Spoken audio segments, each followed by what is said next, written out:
Good evening, everyone, and on behalf of the City of Jacksonville and my fellow City Council members, I would like to welcome you to this year's report to the citizens of Jacksonville. We have a couple, before I get going, I want to recognize a couple people that are in the audience, our elected officials, Royce Bennett, our County Commissioner, and also Joel Churchwell, who's on the Board of Education. It's become a tradition to meet annually with our advisory committees to discuss issues and provide updates on the progress we are making to improve the quality of life for our citizens. These discussions have provided important input to the council as well as for preparation of the budget for the coming year. We're very pleased that this year many of our citizens have joined us, and we welcome the input that we're going to receive as a result of this format of the meeting. Our program this evening will, one, provide information on the services that the city provides to our citizens on a daily basis. Two, a review of major capital projects that will significantly impact the quality of life of our citizens. And three, a session for comments and suggestions. And now, if you would please join me in viewing a video that will review the service accomplishments of the past year.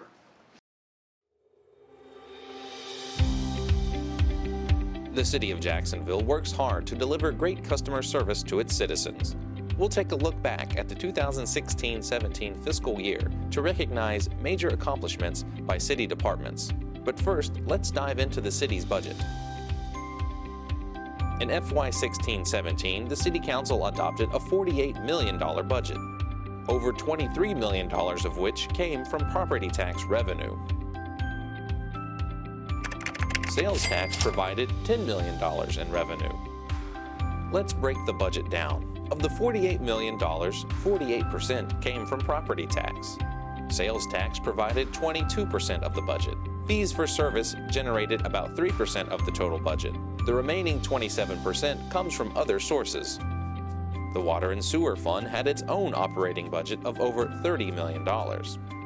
Here are some of the major accomplishments of the 2016-17 fiscal year. Jacksonville Transit ridership increased by 5% to serve over 137,000 passengers. The city's website had over 500,000 hits. Human Resources implemented a new telemedicine healthcare program that saved the city over $100,000. More than 230,000 utility bills were processed by the City Finance Department. Jacksonville Police received over 130,000 calls for service and had an average response time of 3 minutes 48 seconds for Priority 1 calls. Jacksonville Fire and Emergency Services responded to over 3,300 calls for service, 71% of which were rescue or medical calls. Nearly 13,000 people participated in city recreation programs. Code enforcement conducted over 2,600 inspections, improving the city's appearance. The Facilities Maintenance Division saved taxpayers more than $50,000 by using city resources to demolish the docks at Riverwalk Marina. City Sanitation provided over 1.7 million service calls and removed 32,000 tons of solid waste. Street sweepers cleaned more than 5,500 miles of city roads. The Water Quality Division removed 1,250 bags of trash from the New River and surrounding streams. The city's water plant supplied nearly 3.5 million gallons of water per day to customers. Utilities maintenance crews maintained 300 miles of wastewater collection system infrastructure and 45 lift stations, which delivered 4.9 million gallons of wastewater daily to be treated at the city's land application facility. Additionally, over 144 tons of grease was removed from wastewater. These are just a few of the major accomplishments in fiscal year 2016-17, none of which would be possible without the professional service delivered by 557 full-time city employees and the leadership of the mayor and city council.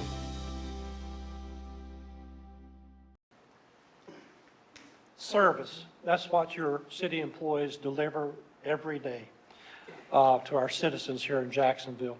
As a taxpayer myself, and you, I know that you understand, while none of us do like to pay taxes, I certainly don't, I know you'll probably concur with that, we do receive a lot of good quality services in return for those tax dollars.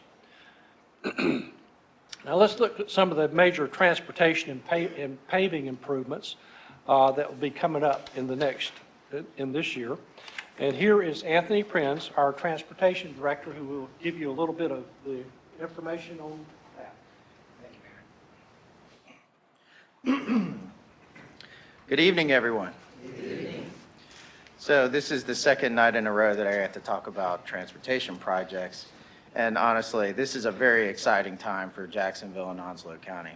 The folks who were able to be at the joint session last night, they heard about projects outside of the corporate area of Jacksonville. Tonight, what we're going to talk about are all the great opportunities that we have in front of us within the city. As the mayor alluded to, we've got some very high priority resurfacing projects in the wings. One is on Henderson Drive. I get calls all the time from people wanting to know why Henderson Drive is the way that it is.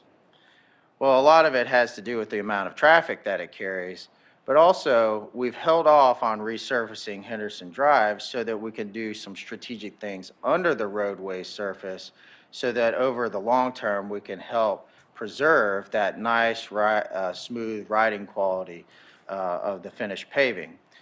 We've worked with DOT over the past year and a half to back up their paving schedule so that the city in turn can go out and dig some ditches, replace some water lines, do some point repairs on the sewer system, and also do some other repairs, say to the stormwater system. And when all that's said and done, we'll come back and we'll resurface.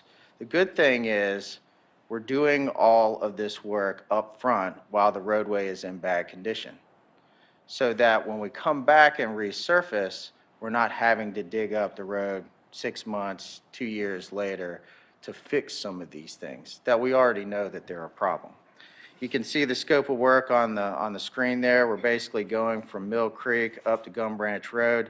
As you're aware, Onslow Drive has already been paved, basically from Marine Boulevard back to the bridge. This project would just carry it all the way up to Gum Branch. So look at the schedule. So the utility work, as I mentioned, is going to go out front, okay? We want to do that first, so then we can come and resurface. We're in the process of bidding that work right now. The intent is to begin work, actual construction work, in May of this year. It'll take about 6 months for that work to occur, and that'll put us somewhere completion in winter of 18. Now, winter, of course, isn't the best time to be paving because you want to pave when it's warm outside. So what we're going to do is during that six-month period where we traditionally do not pave, we're going to let those trenches settle because we're going to have to excavate all that soil to dig up these lines, right? And we don't want to just throw that dirt down and pave right over it. We're going to let it set for 6 months and settle down. So once DOT is ready to come in and pave the spring of 19, that soil should be nice and compacted and we'll end up with a very nice final product. So what to expect? As the traveling public, first of all, there will be lane closures. There's no question about that.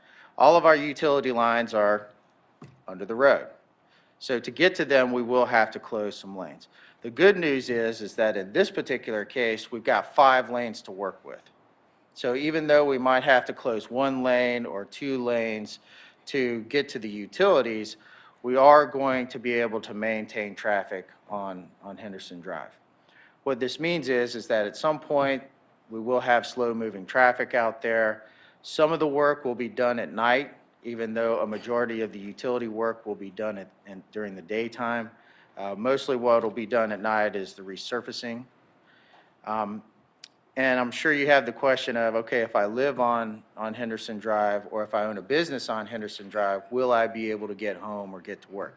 The answer is yes. During the entire process, we will maintain access to driveways. And as I mentioned, Henderson Drive will be open and operational the entire period. Moving on, if you haven't been out to Carolina Forest lately, you should take a ride out there.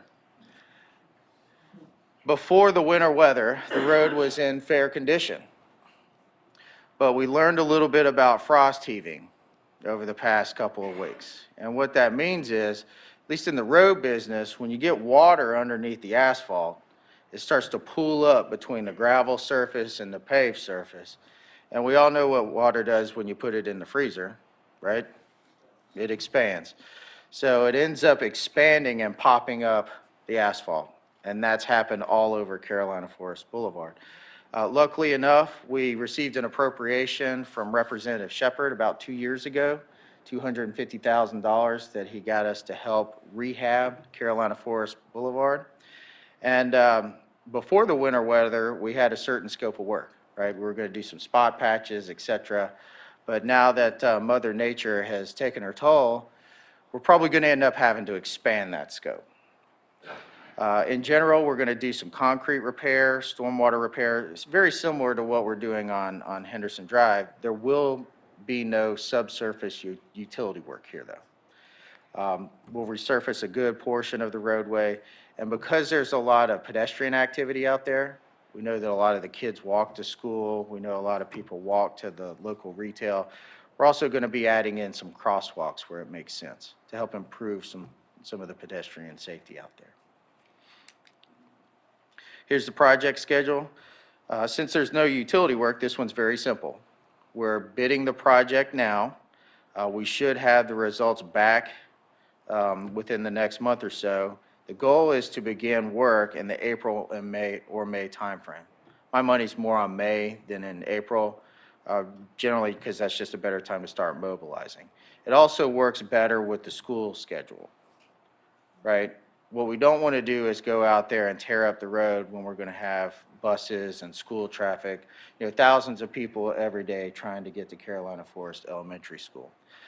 We probably will start work in May, but it's very likely that all that work will be along the edge line of the road. We won't really have any lane closures or anything like that until we get to the summer months when the school is closed. Like it shows there, the contract currently has, the bid documents currently have a 75-day performance period. And so that would put completion of the work sometime around summer of 18, assuming that everything goes according to plan. So again, what to expect? In this particular case, we are going to have lane closures, but unfortunately, Carolina Forest only has 2 lanes. So we don't have the same luxury here that we have on Henderson Drive, where we've got lots of asphalt to play with. That is going to require some traffic shifts, where you have flaggers out there and you move to the other side of the road and back, et cetera. But again, the lane closures are primarily going to happen at night. Most of the day work is going to be on the edges of the road. Hopefully we'll allow those lanes to stay open as long as possible. It will result in some slow-moving traffic, of course. I mentioned about night versus day work. As with Henderson Drive, the goal is to maintain all access to both residential and commercial property. And if I go back to the previous slide, it shows here, the red line shows where we're actually going to be doing the work. We're not impacting the commercial portion of Carolina Forest Boulevard right now, because Neighborhood Market repaved a whole bunch of it, and we fully expect that once the other side of the road is developed, that we would have a developer do the resurfacing down there as well on their side. Again, Carolina Forest, just as Henderson Drive, will remain open to traffic, and the goal is to do as much work during spring break as we possibly can. You can see this is just one image of what Carolina Forest looks like today. And I met a guy the other day, he's from Michigan. He said, you know what that's called? He said, we used to call it up north hiding Volkswagens, because that's where you put all the Volkswagens during the wintertime. You just slip them right under the asphalt. And you can see, I mean, they look like camel humps. That's simply from water freezing and then thawing. To move on to some capacity improvement projects, some widening projects. Western and Gum Branch, some of you have probably seen presentations on this before, but I'll give you a reference. Anything shown in red is a new lane that's being added. Anything in yellow is a median that's being added. So you can tell here at Western and Gum Branch, we're doing some pretty significant improvements. And you probably would agree that they're well justified. Points of reference here, I don't know if the teleprompter is on. Yes, it is. That's Lowe's Food Corner. And this is the pharmacy. I can never remember which one that is. And this is Food Line. So we're adding dual lefts, we're adding right turn lanes. One thing that I like to tell people is that this right turn lane here, we know that it's not continuous all the way down to AutoZone. People, especially people who aren't familiar with Jacksonville, they love to get in that right turn lane and then, boy, next thing you know, they're on the shoulder, right? So we're going to not only add another right turn lane, but we're going to extend that to prevent the problem from happening in the future. Marina Gum Branch, again, we're building some additional lanes out here. And I should mention, this project, this will be under construction very likely this summer. So this is coming very, very quickly. It's very likely that this one will be under construction this summer as well. We're adding dual lefts where it makes sense. We're adding some medians where it makes sense. Again, this is simply a capacity improvement. And the main goal here is to help with some of the queuing that we have on Marine Boulevard, turning on to Gum Branch Road. So this movement right here, this is the Burger King. And the left turn is like you're going towards the Chamber and various other things on Gum Branch Road. Western and Gateway North, again, you can see the construction date here. We're going to have a lot of activity come later this year, early next year. We're adding additional lanes, left turn lanes, right turn lanes, and in fact, the City Council at their last meeting, they just approved a temporary construction easement that will allow this work to happen right over here. City owns some property in this general vicinity. So they're already in the process of acquiring right-of-way. That means the project is ready to go. I fully expect this will be under construction either later this calendar year or early next calendar year.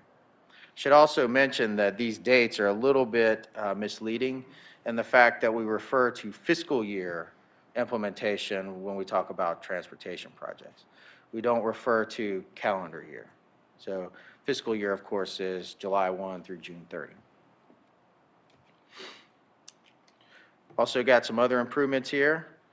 Gateway South, this is part of the previous project. They're one and the same, but making improvements at two different locations. Here, we're not able to add the dual left. So simply what we're going to do is we're going to extend the left turn lane to have some additional capacity there, but we're also going to add some additional laneage there. We know how this intersection backs up, and if we have some additional left turn storage capacity there, it should operate a lot better. So again, construction later this year, early next year, and it looks like Glenn added some references here for me. So Chick-fil-A and Toys R Us. Just a little bit down the road here, Western and Henderson. Of course, we've got Academy Sports and the Lone Star Steakhouse and Courtyard Suites. So additional left turn lanes from Western on to Henderson and from Henderson on to Western. Again, very simple capacity improvements. One thing that's, of course, missing, this is an old image, there's an extension of Henderson Drive currently. This project, even though it says construction 2020, I wouldn't be surprised if it's under construction in calendar year 19. Marine and Western, initially DOT wanted to build an interchange here, and it was an $85 million project. It was going to take out a lot of property. It was going to create controlled access in all directions. So we decided we didn't really like that, and we wanted to look at other alternatives. This is one of the alternatives, is to add additional lanes in all directions where it makes sense, okay? As you know, you've got 3 lanes over in here. This is the hotel. I'm not sure what that one's called. This is Applebee's, and this is Chuck E. Cheese, and this is Wendy's. So as you know, we've got 3 lanes on this side, right, over here, but we don't have 3 lanes over here. Same over here. We've got 3 lanes here, but we don't have 3 lanes there. So what we're going to do is we're going to add additional capacity to all those approaches so that we can simply get more cars through the intersection during each cycle. It's not anticipated to require any additional right-of-way either. Partnered with that is probably a less popular project, but one that's needed nonetheless. This is the Western Boulevard Access Management Project. Believe it or not, Western between Marine and 24 is a relatively unsafe roadway. At least that's what the crash statistics show. So that's the main reason that we're doing this project, is to help improve safety of the road. But also another fringe benefit is, of course, that we'll be able to do some pretty landscaping out there in the median, improve the aesthetics. So we're moving away from some of the day-to-day capacity and safety improvement projects. This is a more long-range project that's intended to change the mobility of our community. So give you points of reference. This is the big intersection. We just looked at that a minute ago, Western and Marine. Here is the interchange for Jacksonville Parkway and Marine Boulevard. And this is Gateway North at Jacksonville Parkway. So Cheddar's is here, the Ale House is here, and then the Commons, you can see where that is on the screen. The intent is to essentially complete the bypass, right? If you're on the bypass and you end up at the very end of it, Jacksonville Parkway, it basically just dumps you out on Western. So with this project, $49.8 million, we're going to extend Jacksonville Parkway behind the Commons and then connect it back over to Marine Boulevard, essentially creating a full US 17 bypass. It's a little bit further out there as far as time goes, but it's moving nonetheless, and it's actually moving pretty quickly. The final improvement that I've got for you here is Jacksonville Parkway interchange upgrades. So the number one complaint that we've gotten from people after the Parkway opened was that I can't come from downtown on Marine Boulevard and get on Jacksonville Parkway, right? So if you want to head north on Western, what you got to do is you got to come up here, you got to stop at the light, you got to turn left, and you got to stop at another light and turn left again. So we're going to eliminate that by installing the ramp that's shown there with the large red arrow. It's a very simple, it says 17 million. I don't think it's going to be that expensive when it's all said and done. But it's a very simple improvement that's going to greatly improve access to the Parkway. And then when you start to think about the regional connectivity that we're creating with the Jacksonville Parkway extension, this is going to be even more important. So just a great common sense, great improvement to an existing facility. So those are all the updates that I have at this time. If you're interested in more information on any of the roadway projects that I talked about last night or tonight, you're welcome to visit jumpo-nc.org. It's got a listing of all the projects with maps and various other documents associated with each. It's an exciting time for transportation, so lots of stuff happening. Thank you very much for your time.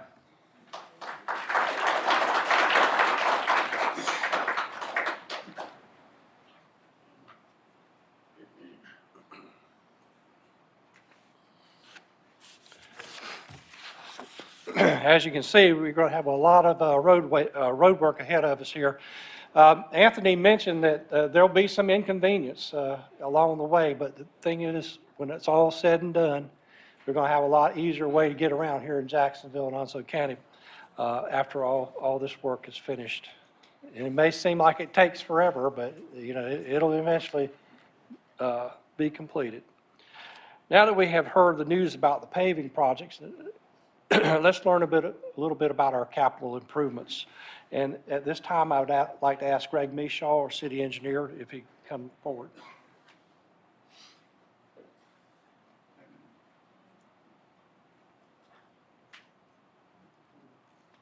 Good evening. I am pinch hitting tonight. As you can see from the board, Wally Hanson, our Public Services Director, was supposed to be here tonight, but unfortunately, he's at home like so many other people with the flu. So believe you me, he'd rather be here tonight. True. But I am with the engineering section of the Public Services Department, and in engineering, we are currently dealing with about 35 capital projects, anywhere from the design, the planning, the permitting, or the construction of those projects. But tonight, what we're going to do, as the mayor said, is we're going to talk about, while they're all important projects, we're going to talk about some of the projects that we think really will make a difference in the life of the citizens of Jacksonville. And the first one that we are really excited about is the Riverwalk Marina. We're excited because this is going to provide quality public access to the waterfront at Kerr Street, right adjacent to the Riverwalk Crossing Park and the Kerr Street Park. And, you know, that we'll call the before picture. In the video earlier, you saw the after picture. Well, again, work was begun last summer on this through demolition of what was there. And that work was done by our Streets Division and our Facilities Maintenance Division of the Public Services Department, and they saved us quite a bit of money by doing that. And so what's going to go in its place? What you see here is a plan view of what is going to be put in place of what was there. And the tan highlighted run that you see there is a shoreline boardwalk that's 13 foot wide that will be constructed. And then we're also going to have a pier that runs out to a 16 foot by 28 foot fishing and observation area, with about half of that observation area having a roof over it. Additionally, we're going to have floating boat docks. We're going to have various lengths. The lengths of those boat docks are going to be, we're going to have 4 that are 30 foot long, 1 that's 25 foot long, and 3 that are 18 foot long, and we're going to have 15 slips. All of these slips are going to have water and power. And then lastly, we are going to have a floating kayak launch to further enhance the public access to the waterways there.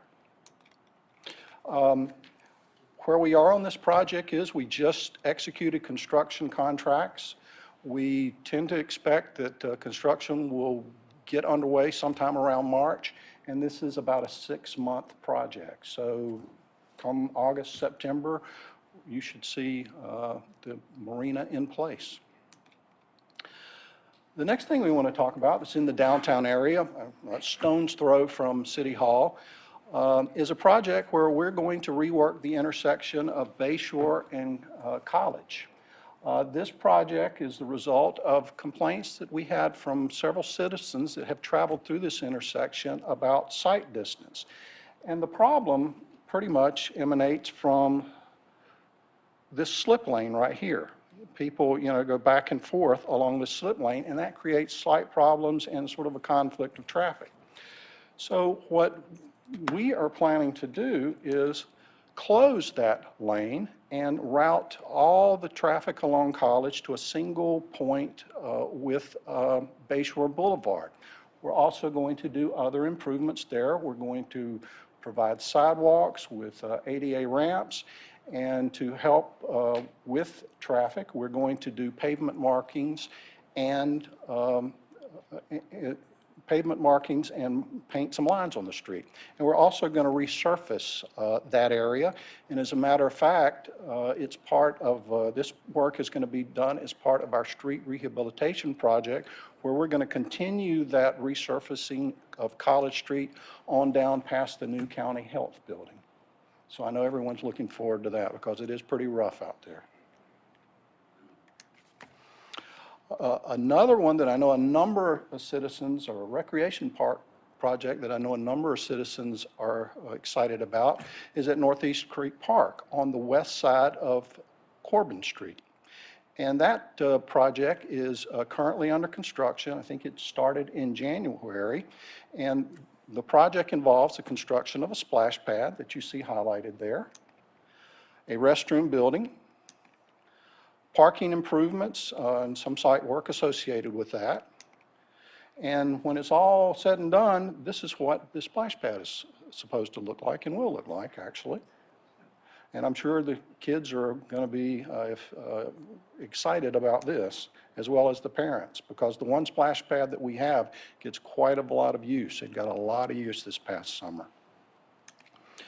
And then in the future, we have other projects planned for that same area. We're going to renovate the existing shelter. We plan to add another large shelter for picnicking, as well as 2 smaller shelters. We're going to do a ninja ropes course.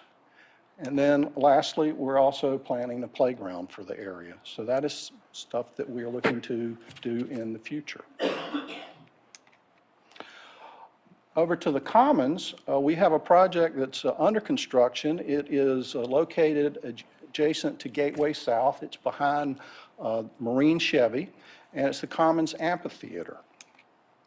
And the Commons Amphitheater involves constructing a earthen seating area, which you see under construction there, where you can actually sit on the bench, or you can spread a blanket out behind the bench and sit there and look forward to a performance area, a lighted performance area, where we can have any number of events. This amphitheater will also have connectivity to Richard Ray Park and to Gateway South via lighted pathways, sidewalks. Also in the Commons, currently under construction, with a little bit more than a stone's throw away from the amphitheater, is the Commons Park and Ride.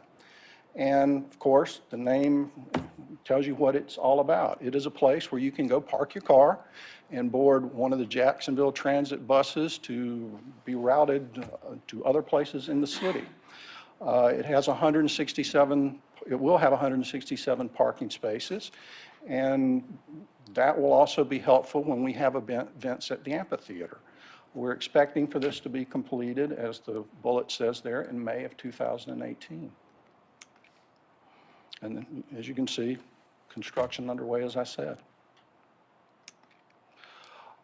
Back to downtown, over at Court Street in Loyola, we currently under construction is a 12,000 square foot multi-use building that we expect to be completed in November of 2018. And this building is such that we can have 3, what you see there is a layout where we can have 3 events going concurrently in separate rooms that have their own separate entrance to them. We can also set the building up such that we have a single banquet event going on where we have tables and chairs and are able to seat 424 folks. Moving, still remaining in downtown, if you've been in the downtown area and you've been along Newbridge Street, hopefully you've seen the new sidewalk that we had under construction earlier, or towards the middle to end of last year. That picture there is looking sort of from Bayshore down past the pharmacy down towards Boomtown. And this is the first phase of our planned redevelopment in the downtown area. We intend to continue this work by constructing other sidewalks between Warlick and Johnson Boulevard that are just like this.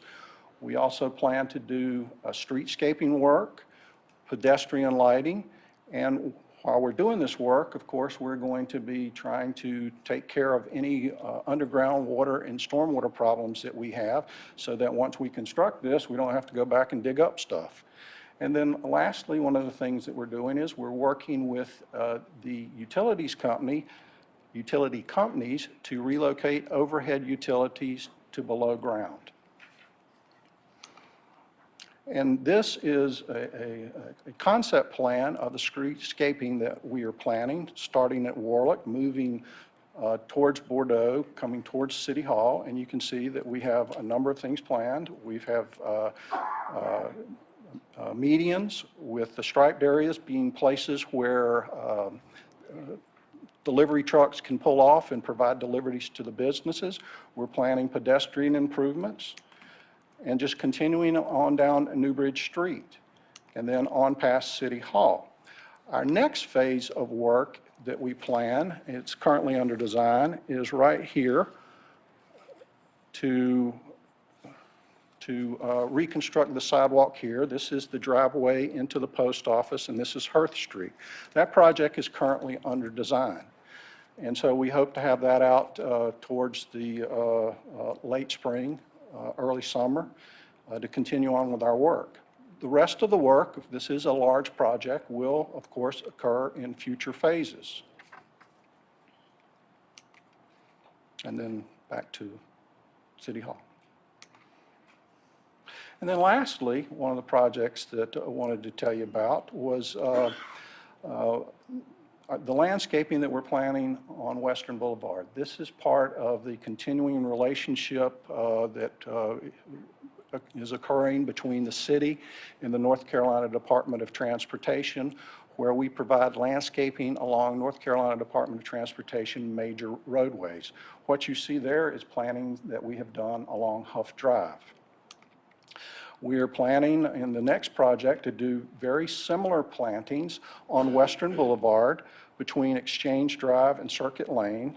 So I think this is the credit union down here, as well as Western Boulevard on either side of its intersection with Carolina Forest Boulevard, which is right here.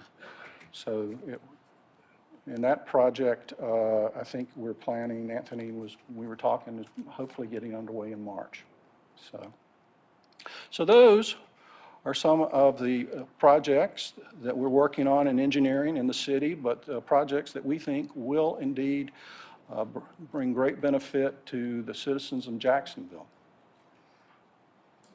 I appreciate your attention and time.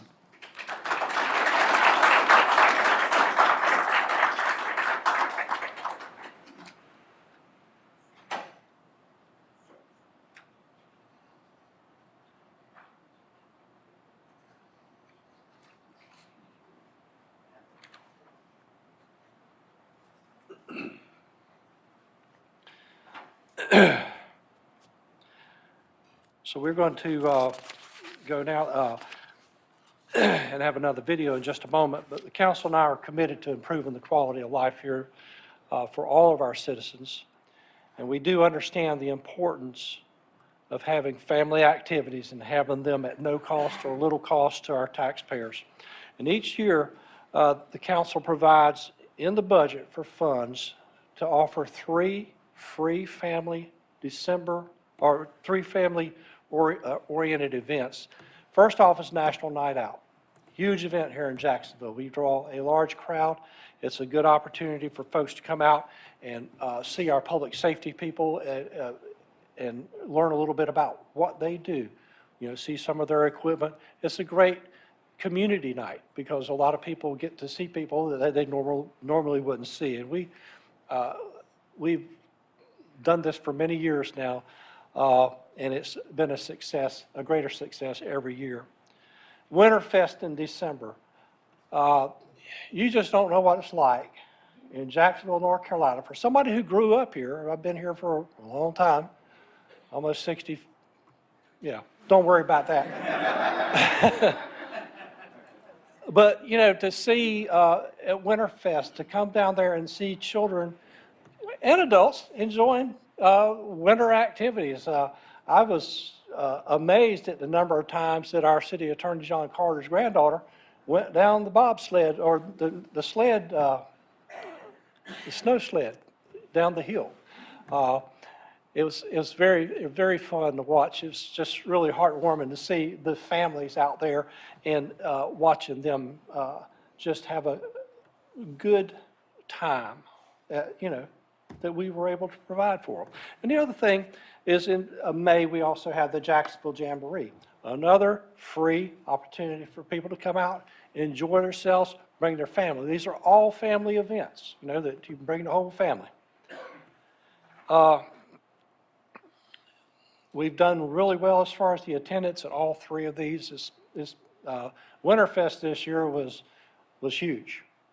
It was the biggest one yet. I think the estimates were way up there in the thousands of people that attended. I don't think it was that many, but anyway, it was a lot of people. But For you folks that are here that have not attended any of these events, and those that are they'll be watching this meeting tonight, treat yourself to it. You come down, they're free. I think the only thing that you're going to pay for is if you want to eat a lot of food or something, you're going to probably have to buy that from a private vendor, but please join us. Okay, I think we have a video that we're going to watch at this time.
As you saw, we had our One City campaign, which was very successful this year. I think we've gone a long ways with reaching our goal. And I just happen to have several of my members of the faith community here tonight, some of our local ministers that have helped guide me and help guide our intentions, our program along. Would you all stand just to be recognized? I know this is not part of the program, but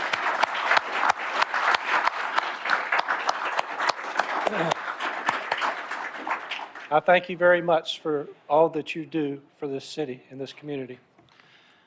At this time, we're going to have a session for comments and suggestions, and I guess we can, I know that anybody here, you're welcome to make any kind of comment or suggestion, and I know that they're streaming this live probably on one of the social media channels, and I'm sure that they will be able to field questions that way also. But is there anyone, we have any comments or suggestions?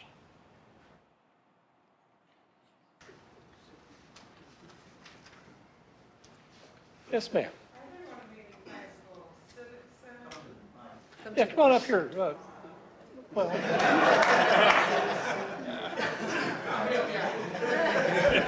how's that? Could you repeat your question for me? Hello, I'm just interested in a civic center for Jacksonville. We were always looking at that waterfront property kind of downtown. Is that under consideration? Well, everything is under consideration. It's probably that was the political answer.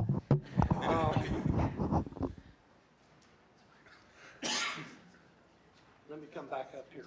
There's a growing need in Jacksonville for what you're talking about. And this is something that, councils in the past have had to address, and, we will continue to do so in the future. What exactly is our need? All this stuff has to be established. You're right, we do have that nice property on the river over there, but we'll have to see how things come about. We do have the project that Mr. Mishaw mentioned a few minutes ago that is going on down at Sturgeon City, which will be able to accommodate, a lot of meeting space requirements that some folks have. I think it's 424 seat capacity, which is pretty good. But I understand what you're asking me, and the answer to that question is it's always something that's been bounced around, but has just not been pushed forward. But thank you for the question. Mr. Burgess? Yes, sir. I got 2 questions. All right, 2 of them. Okay. The first one, I know a few years ago we talked about the possibility of having a Boys and Girls Club here. Second question is, in the Piney Green area, as far as I know, we widen the roads out. We got the 4 lanes, and it's dangerous over there for bikers in that area. Is there anything that's going to be done possibly to make it a bit more safer? Or? Well, I would like to address, Anthony, would you address that, please? Thank you, Mr. Burgess. Thank you for that question. Those questions. Thank you for the question, and it is a good one. When we designed the road, the intent was to make the outside lanes wide enough to accommodate a bicycle, okay? But unfortunately, it wasn't in the budget and it wasn't in the design to actually stripe that in as a bicycle lane. Typically, the road itself would be 11 to 12, or the lane itself would be 11 to 12 feet. Those are 14 to 15 in most cases. To overcome what you're talking about, I think some pavement markings would be a very simple way to go about doing that. And we can talk to the DOT about it. And it's not something that we can do overnight, but it's definitely something that we can take forward as a concern and see if we can work together. Also, the good news is... Oh, okay. Another good thing about the pavement markings, before I get to sidewalks, is that they're relatively inexpensive. So, I mean, I think that that's something that we could definitely look at. And what you're talking about, if you'll tell us, sort of like what we have on Johnson Boulevard and some Yes, streets. so instead of it just being a full 14, 15-foot lane, the pavement markings would delineate an area where the bicycles are supposed to be. It provides a little bit of protection, okay? It's not a full multi-use path that's off the road like we have over here with the rails to trails, but it does work very well. To get to the sidewalk question, the city invested a good amount of money in building sidewalks along Piney Green Road with the project.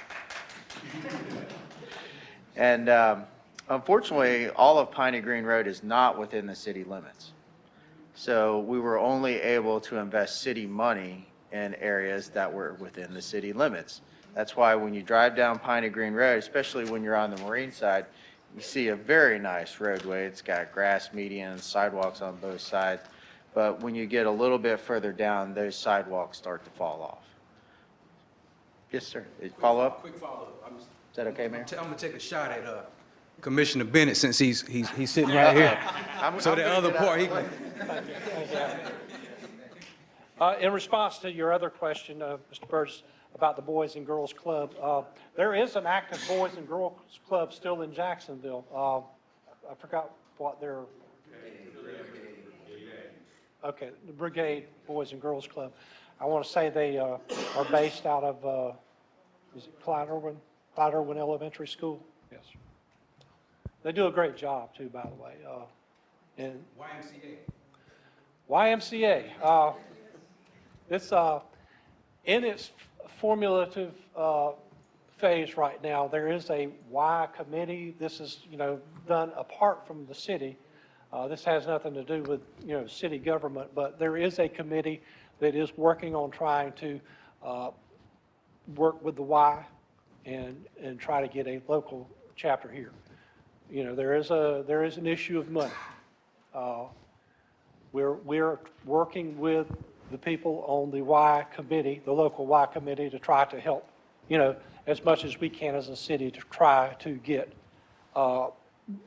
get them a foothold here. Did that answer your question? Okay. All right. I think, Mr. Bennett, you're on the Y committee. Any other questions? Please ask questions. How about if I just answer some? I mean,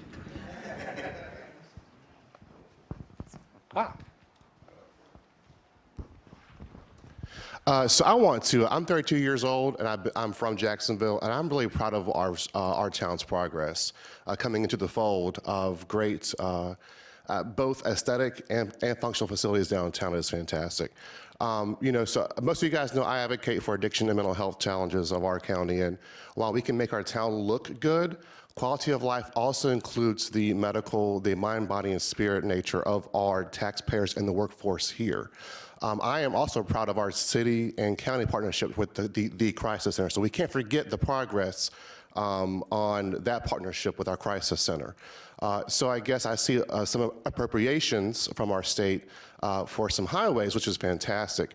We can bring people here, we can bring industry here or hope to, but let's just not forget the need that our taxpayers and the workforce here must be healthy, mind, body, and spirit. So again, great job, Jacksonville, and I look forward to being a part of that process, moving forward. well, thank you for those comments. I would like to follow up with what you said there, and this is just not for Commissioner Bennett's benefit being here, but we have a county commission that we as a city have been able to sit down and work with. We've been able to accomplish several things. And how long you been in office now? It's been a year. A year. In the past year, look at if you look back at some of the things that we've been able to sit down at the table where we weren't sitting down before like we should be, but now we communicate. We just had a meeting last night, okay, where we sat down with each other. Matter of fact, I can't remember if you were there or not, but there was an update, some information on the Crisis Center and the progress that's being made towards that. I think it's a great thing. We've actually got some other communities that are wanting to become involved in the Crisis Center, which is going to help as far as assets and that sort of thing to be able to make it a very effective center. Mental health is a major problem everywhere, not just Jacksonville. I mean, we do have a lot of issues with mental health here, but I think that Onslow County and Jacksonville have been very proactive at addressing this problem. We know there's a problem. We're not ignoring it by any means.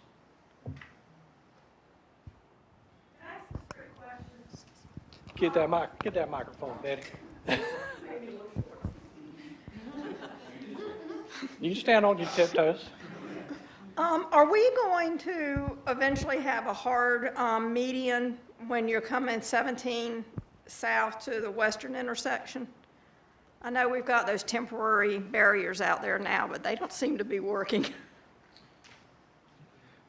Let me make sure I understand the question first. So you're talking about where we just did the landscaping coming from the downtown area towards the big intersection of Western and Marine, correct?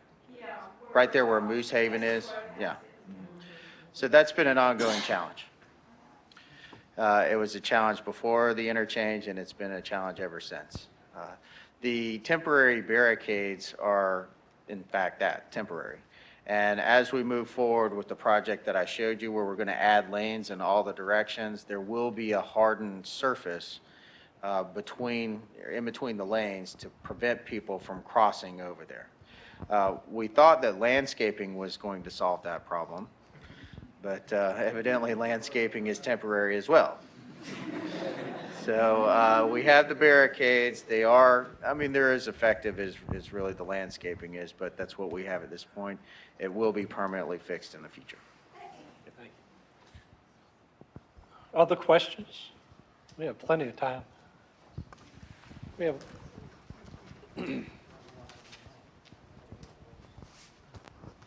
Mine is hopefully a relatively easy one.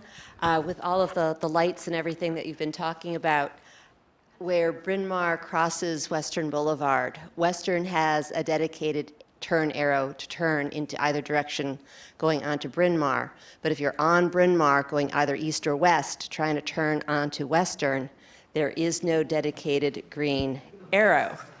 And coming through that intersection, I have almost been hit by a left-hand turning vehicle, whereas I'm going straight numerous times. There's already a lane, but when the lights turn green, the people turning think that means they get to go when the straight people are coming through.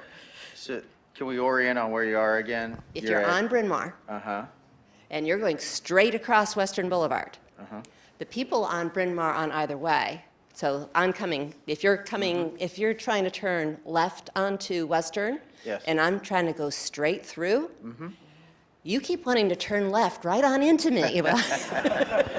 And I tell you, that's not the only location that we have that problem, but we've been able to address that same issue in various locations. The latest one was, of course, over here at Marine and Henderson, where what we had was what we call concurrent phasing, engineering words for basically everybody goes at the same time when the side streets come up. What we're able to do is we're able to work with DOT to change the way that signal operates so that one side goes and then the other side goes. I know we have one real big fan of that improvement here in the audience, Carol. She loved Bojangles and we love the signal now, right? So Bryn Mawr and Western, that's where your concern is. I'll take that back and we'll talk with DOT, see if we can make some changes. It is. It's.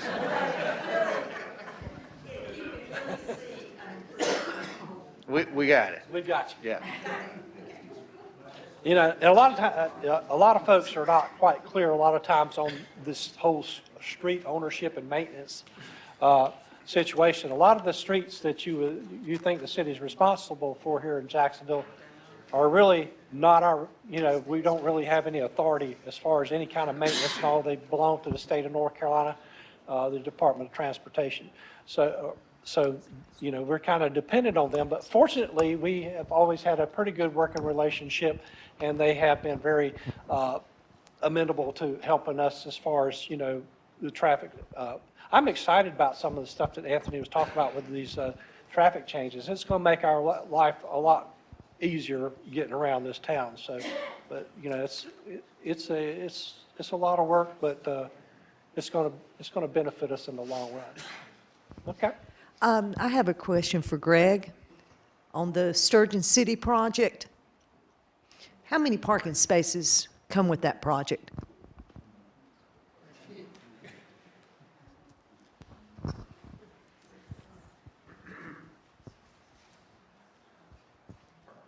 Well, I'm going to walk up here to tell you I do not recall. City manager told me to tell you enough, but we can certainly look that up and get back to you on that. I just don't know. There is quite a few, but we don't have the exact number. But,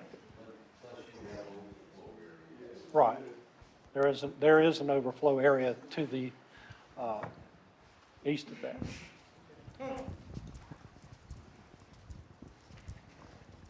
Mayor, City Council, I came as a citizen of Jacksonville tonight, so I just wanted to thank you for this presentation. It's been very nice, but and very informative. But since I've been prompted, I would say that I've met with most of the nonprofits that you've talked about with YMCA and Brigade Boys and Girls Club, and I am all for supporting them in their work. Don't know that I'm for supporting them with public money, but I think there's got to be other ways to raise the funding that they need. So we're going to keep working with them. I am going to keep working with them as much as I can to try to bring some of those needed services to Jacksonville. And again, I thank you for your presentation tonight. Thank you. I have a question. Okay. Since they don't know the city proper from the county, and I understand you communicate together, some of the things that are reflected in the city is not done in the county. Do you ever get together and when you have conversation to reflect some of the good things that's being done in the city and the good things that's being done in the county? Because a lot of time we don't know a lot of people, they see where the county lines stop, but it's so close together, sometimes they think it's the city. Yeah. Well, I think, when you're speaking of that, I mean, we did have some separation at one time as far as the extraterritorial jurisdiction, ETJ, where we've kind of moving away from that whole concept that allowed us to monitor or zone in those areas, because it wasn't fair to citizens that lived in the ETJ who had no right to vote in the city, who didn't pay taxes, to keep regulating them, as a city. There's ups and downs to that, of course. It does reflect on the city, but in some areas. But for the most part, I think it's gone pretty smoothly. It's transitioned away from the ETJ. But as far as getting together with the county and discussing that sort of thing, I think that we probably haven't done a whole lot of that, but we do talk about different projects that we're involved in. And a lot of the projects between the both of us, there is conversation. So there is some communication. It's not like there is none. There is some communication. But thank you for the question.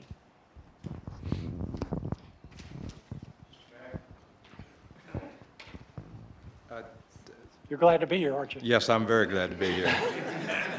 What people may not realize is that the county and the city cooperate on the transportation. Anthony is he wears two hats. Not only is the city's transportation director, but he's also the secretary of an organization that you saw, that JUMPO, and most people think, what in the world is JUMPO? It's Jacksonville Urban Metropolitan Planning Organization. In plain English, we're the local transportation board, and we coordinate with the state DOT. We're comprised of 2 county commissioners and 2 city council people, as well as a DOT representative who currently is out of Wilmington. We're in District 3. We've had Mike Alford serve on that, Lewis Sewell, Sandra Fountain, thank you, and I was Tommy Pollard. I mean, we've had several folks, but currently we share that district with Wilmington. So there's 5 of us on there, and so we, the county and the city folks, do get together and we cooperate and we help plan. Anthony carries he and his staff carry the load on the planning and the work behind the scenes, but we do give direction to them and say, hey, we've got a problem out in the Sneads Ferry area. Our organization addresses the Sneads Ferry problems that they've been having on Highway 172, and we're getting some relief for them out that way. So we're doing some interchange improvements at New River Air Station. So please don't think that the county and the city don't talk. We do talk quite a bit, and we do share joint planning responsibilities for our roads here in the county. So thank you. Thank you, Mr. Mayor. And I may have been a little remiss on mentioning some other things too, such as the Onslow Civic Affairs Committee, which we do have representatives from the county and the city that work together. We have the Cooperative Planning Group, which involves the county, the city, Onwassa, and the military bases at Camp Lejeune and at New River Air Station, just to name a few. So there are tentacles out between the both of us, where we are communicating constantly. So thank you, Ms. Saunders, for that question. Other questions? And thank you, Bob. Appreciate the input. And there's also, you have, Jacksonville has membership on Onwassa. Some of our advisory boards, we do have, like the planning board, you have representation from the county. So it's a pretty good mix of ideas. Civic affairs, I mentioned that just a moment ago, but downtown development, we could probably go on for a while with that, but there is a lot of communication that goes back and forth. Other questions?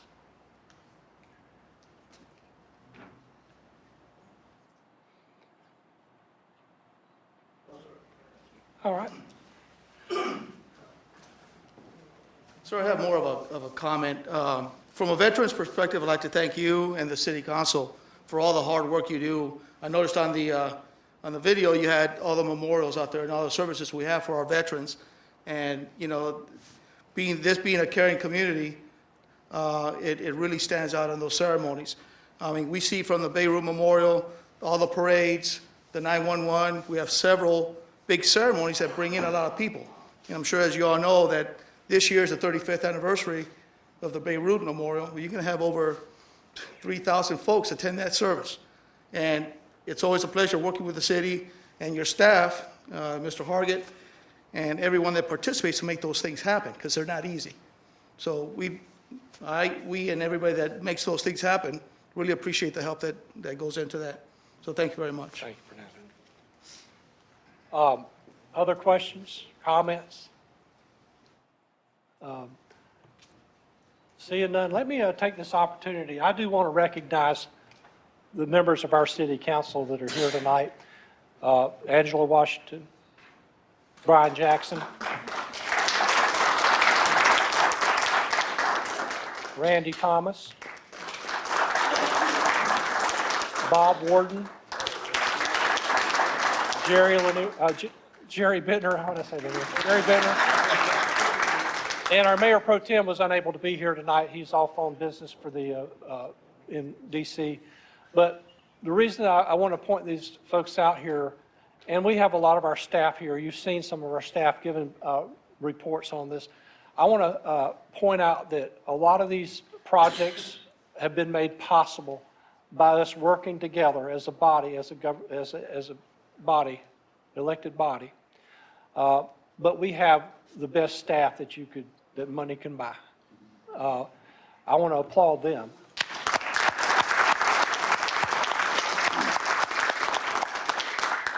But you know, our council and our staff can take great pride in what you've seen tonight in a lot of these projects, not just state projects. Of course, we didn't really have a whole lot to do financially with those, but some of these other projects, we're improving the quality of life, but your taxes haven't gone up. I mean, we're doing this economically, effectively, and efficiently.